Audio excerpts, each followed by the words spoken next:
সেটাই বুঝলাম না কি আরে কি রাখতো এই বের কর মানে মানিব্যাগ বের কর। মানিব্যাগ বের করবো মানে? তুই ছিনতাইকারী তাই না? এই মুখ সামনে কথা বল, তুই ছিনতাইকারী। তুই আমার পকেট থেকে মানিব্যাগ দিয়ে নিছিস। দেখ আমার পকেটে মানিব্যাগ নাই। তুই হচ্ছিস ভদ্রবেশে চুন্নি। আমার মানিব্যাগ বের কর চুন্নি। থাপড়া তোর কানের পর্দা ফাটা ফেলবো আমি। সর সামনে। এই অসম্ভব, আমার মানিব্যাগ ফেরত না। বন্ধু বান্ধবের খবর দিয়ে একদম গরম ধোলাই খাওয়ামু। আমি এখন আমার বান্ধবীদেরকে ফোন দিয়ে তোকে মেলি ধোলাই খাওয়াবো। দেখ 7 নম্বর সেক্টরে তাড়াতাড়ি আয়। তুই কোনো চিন্তাই করিস না, তুই ওখানেই দাঁড়া, আমরা সবাই আসতেছি। 7 নম্বর সেক্টরে একটা মেয়ের লগে আমার ঝামেলা হয়েছে। জলদি পোলাপান নিয়ে আয়। আমি এক্ষুনি সবাই নিয়ে আসতেছি।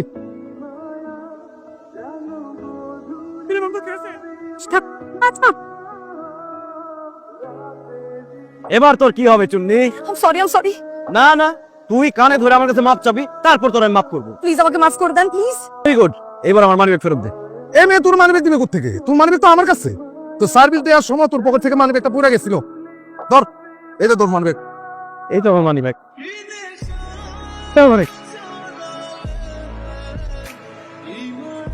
দোস্ত, বিয়ের পরে তোর রেগুলার ব্যায়াম করতে হইব। আমার সর্বনাশ হয়ে গেছে। গরুর মাংস কি লবণ বেশি হয়েছে? আমার ভাইয়া পাওয়া খেয়েছো? আমার হবু মারা গেছে, মানে কারো সামনে তো আমার সম্মান থাকবো না। আমার বাবা মারা গেছে। আপা আপা আমার বউ কই? চুপ কর, আমি ওই মেয়ের খুঁজে নিয়ে আসবো। চল, ওই মেয়ের খুঁজে নিয়ে আসি। আপা আমার বউ গেছে গা। ওই খারাপ আপাটা কইছে আমার মায়ের লগে তোর বিয়ে হইছে। বিয়ে হইলে তারপর আবার বউ না চুপচাপ কর। কাকা ভাম কি বন্ধু? চুপচাপ বয় জায়গায়। এই খারাপ নাম। ও তাহলে এই তুমি সেই তুমি। এই কাজটা কিন্তু একদম ঠিক করতেছো না তুমি। চলো আমার সাথে চলো। তোর সাথে যাবো মানে? তুমি কই যাবো? বিয়ের আসরে আমি তোর সাথে বিয়ের আসতে যাবো কেন? বিয়ে করতে। তোর মতো একটা অসভ্য লাঙ্গট বিয়াদবকে আমি জীবনে বিয়ে করবো না। এই আমার বন্ধু তোরে বিয়ে করবে, সেই জন্য নিয়ে যেতেছি। আমি জীবনে তোর বন্ধুকে বিয়ে করবো না। এই জন্য বিয়ের আসর থেকে রিক্সা করে পালাইতেছস? আমার তো এখন বিয়ে ঠিক হয়নি। এত কথা বলার দরকার নাই, চল ধরে। ভাই খবরদার, মানুষ ছোট করে তোদেরকে গলা পিটিয়ে খাওয়াবো বললাম। তোর আম করে চিন্তাকারী মনে করা ইচ্ছা মতো গলা তুলে দিতে পারে। তাহলে কোনো উপায়? উপায় একটা আছে, হাত মুখ বাইন্ধে লই যে কোনো আওয়াজই করতে পারবো না। এই বান, এই হাত বান। স্যার আপনি আমার বান্ধবীকে বাঁচান।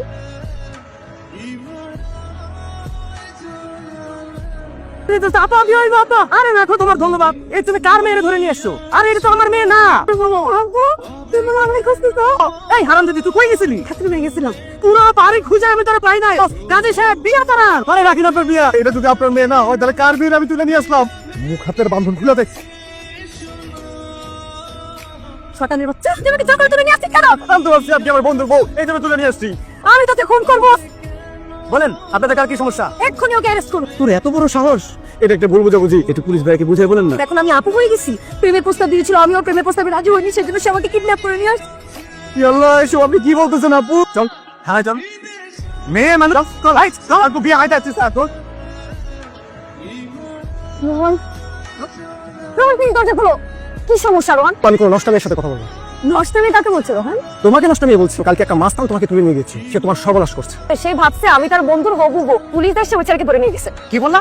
আমি তোমার সাথে আর কোনো সম্পর্ক রাখবো? তুমি এখান থেকে যাও, আর কোনদিন তুমি আমার সামনে আসবা না। রোহন ও মেয়ে যা বলছে স্যার, সবই মিথ্যা কথা, সব বানোয়াট কথা। আমার বন্ধু কিডন্যাপ করে ওদের পলাই না। আপনি দেন কথা মাসুল চেহারা কত ভালো সেল করে। আরে হাজার আরে চলে স্যার। আরে পাঁচ স্যার, সেই মেয়ে এসে অভিযোগ না তোলা পর্যন্ত আমরা কিছুই করতে পারবো না। একটা ভালো স্যার। ধন্যবাদ আপু। স্যার তাহলে খুলে দেন।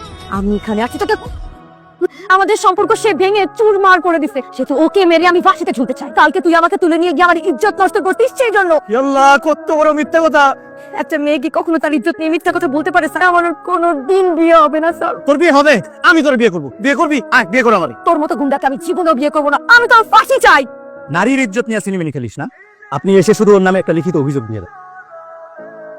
তার একবার জেল থেকে বাইর হইলে তার খবর আছে। আঙ্কেল কি বলতে যাও? বলতে থাকো, আমার কান খোলা আছে। রাস্ত ছেলে। কোন রাজ? আঙ্কেল আপনি ছেলেরা। রাজ নামে আমার কোনো ছেলে আছে বলে জানা নাই। তাহলে সে কে? কার ছেলে? সেটা তার মাকে দিয়ে জিজ্ঞেস করো। রাগ অভিমান ছেড়ে আপনি আপনার ছেলেকে জেল থেকে সরাই নিয়ে আসেন। রাজে আপনাকে এত ভালোবাসা আমি জানতাম না। রাজ আব্বাগো করে কামতেছে। এই এইসব চাপাবাজি বন্ধ করো। আমি এখন নাস্তা খাবো, তোমরা যাও। আপনি এত নিষ্ঠুর? হ্যাঁ আমি নিষ্ঠুর। সে আমার কোনো কথা শুনে না। দরকার হয় আমি আরেকটা বিয়ে করে আমি আরেকটা ছেলে পয়দা করবো। আপনি রক্ত ছাড়াই নিয়েছেন, না হলে কি? আঙ্কেল আমি যাবো না। এইটা ঠিক আছে, আমার বান্ধবীর মেয়েকে সে যদি তাকে বিয়ে করতে রাজি হয় তাকে ছাড়াই আনার ব্যবস্থা করবো। যাও গিয়ে বলো। মোদের গন্ধ আর মজার কাপড়ে আমি শেষ। আব্বা শুনি সারা জীবন তোর বাপের কোনো কথা তুই শুনস নাই। কি বলছিস? এই কাজ ধরতেছি, পরে কোনোদিন আব্বার কথা অবাধ্য হবে না যতদিন পয়সা থাকবো। শোন, তোর আব্বা একটা শর্ত দিচ্ছে, তোমার বাবার পছন্দের একটা মেয়ে আছে, তুই যদি সেই মেয়ে বিয়ে করস তাহলে তোর বাবা এসে তোর এখান থেকে ছাড়াই নিয়ে যায়। অসম্ভব, আমি কোনো মেয়ের বিয়ে করবো না। এই শান্ত, চল চল। না না না না না, সারা জীবন জেনে বুঝে মনে হচ্ছে বিয়ে করে সংসার করে ভালো। আমি বিয়ে করতে রাজি। আব্বা, তার চেহারা শুন ভালো তো? তোর চেহারা শুন ভালো, তোমার চেহারা ভালো না তাই আমার চেহারা ভালো না। চুপ করে বসে থাক। এ কি, আসলে উনি দেখতে খুব সুন্দর তো, সেই জন্য হাত পিছলে পড়ে গেছে। জীবনে এই প্রথম শুনলাম। বসো মা, বসো। আয়, তুই দাঁড়ায় আছিস কেন? চোখের সামনে এত সুন্দর একটা পরি দেখছি তো। আমার মেয়ে পড়ি, এটাও আমি জীবনে প্রথম শুনলাম। এই হচ্ছে আমার ছেলে, কোনোদিন আমার একটা কোনো কথা শুনে নাই। পাঁচটা প্রাইভেট টিউটর রাইখা তাকে আমি ম্যাট্রিক পাস করাতে পারিনি। মা, ছেলের বাবা ছেলের সম্পর্কে কি বলছিস তুমি শুনতেছো? চুপ কর। আর তুই যেটা মেয়ে মানুষ হয়ে প্রত্যেকদিন মারামারি করিস, যে পরিমাণ ঝগড়া করতে পারে, যে ছেলের সাথে এই বিয়ে হবে। হায় হায় আব্বা, বিয়ে করলে তো আমার পকেট মাথা দুইটাই খালি হয়ে যাবে। তুই কি বলো? হ্যাঁ, এই মেয়েকেই তোর বিয়া করতেই হবে। বিয়ার দিন তারিখ ঠিক কর। আব্বা যত তাড়াতাড়ি সম্ভব বিয়েটা দিয়ে দিতে হবে। আগামী মাসের 1 তারিখে হলুদ আর 2 তারিখে বিয়ে। আমি কি একটু আলাদাভাবে ওনার সাথে 2 মিনিট কথা বলতে পারি? না, যা উঠ। কত বড় সাহস, হ্যাঁ? ছাড়ো, আমি এখানে তোর বিয়ে করতে আসি নাই, আমিও তোকে ঘৃণা করি। এটা তোর মুখের কথা, তোর মনের কথা না, কিন্তু একটা কথা তুই কান খুলে শুনে রাখ, 80 বছরের বুড়াকে বিয়ে করবো? চিরকুমার হয়ে থাকবো, তাও তোর মতো মেয়েরে আমি বিয়ে করবো না। এত বড় ফারাক তোর, ভাই।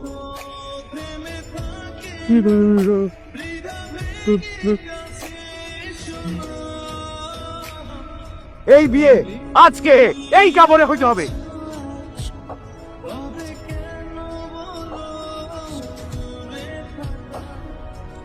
কাইনা দে, জীবনেও আমি তোকে স্বামী হিসেবে মেনে নিব না। তোরেও সারা জীবন বউ হিসেবে আমি মানবো না। তোরে আমি চ্যালেঞ্জ করতেছি, তোর সামনে আমি অন্য মেয়ের হাত ধরে ঘুরবো, তুই দেখবি আর জয়লা করে মরবি। সময় সুযোগ বুঝে আমি আমার বয়ফ্রেন্ডের সাথে পার। বউ পালানো উপলক্ষে আমি পার্টি দিব বন্ধুদের। তোর চেহারা দেখলে আমার বমি আসে। মা, বমি করলে বাথরুমে গিয়ে বমি কর, আমার এখন ঘুম আসতেছে, আমার ঘুমাইতে দে। আমি উপরে ঘুমাবো, তুই নিচে ঘুমা। আমাকে সম্মান করে দেও করে ঘুমাইতে? তোরে সম্মান করতেছি আমি। তো কত বড় সাহস! শয়তানের বাচ্চা! আম্মা, কাঠ ভাঙিয়ে নিচে পড়ে গেছে। রান্না তো খুবই ভালো হয়েছে, নতুন বুয়াকে পার্মানেন্ট করে দাও। রান্না তো করছে বৌমা। এই খাবার কি মুখে দেওয়া যায়? অকর্মার ভেঙে কোথাকার। জানো না শ্বশুর বাড়ি আসলে জামাইকে রান্না করে খাওয়াইতে হয়। তোর মার আমি ফোন দিতেছি।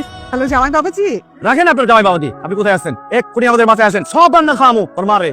কি হয়েছে? তুমি যে এরকম জরুরি ভাবে খবর দিলা? সে এমন রান্না করছে, সেই রান্না খেয়ে শরীর খারাপ হয়ে গেছে। আপনার মেয়ের সাথে আমি সংসার করবো না, আপনার মেয়েকে নিয়ে যান। আমার মেয়ে যেহেতু রান্না করতে জানে না, আমি একটা রান্না বানাতেছি।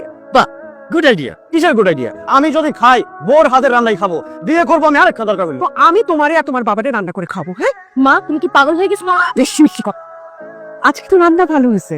আপনার মেয়ে ডাকছে, আপনার মেয়েকে জিজ্ঞেস করেন। আপনার ছেলেকে বলেন আমার কাবিনের 10 লাখ টাকা আমাকে বুঝিয়ে দিতে। প্রত্যেকটা স্ত্রীর ন্যায্য অধিকার কাবিনের টাকা। একটু অপেক্ষা করো, আমি তোমার কাবিনের টাকার ব্যবস্থা করে দিচ্ছি। এই নাও 10 লাখ টাকা। এই টাকাটা তো আমাকে আপনি দিলেন, এখন পর্যন্ত বাপের ঘাড়ে বসে বসে খাই বলি। রিয়া চুপ কর, এসব কি বলছিস তুই? সরি মা, এরকম বেকার ছেলের সাথে সংসার করা আমার পক্ষে সম্ভব না। বৌমা যা বলছে ঠিকই বলছে। তোমার এই সমস্যার আমি সমাধান করে দিচ্ছি।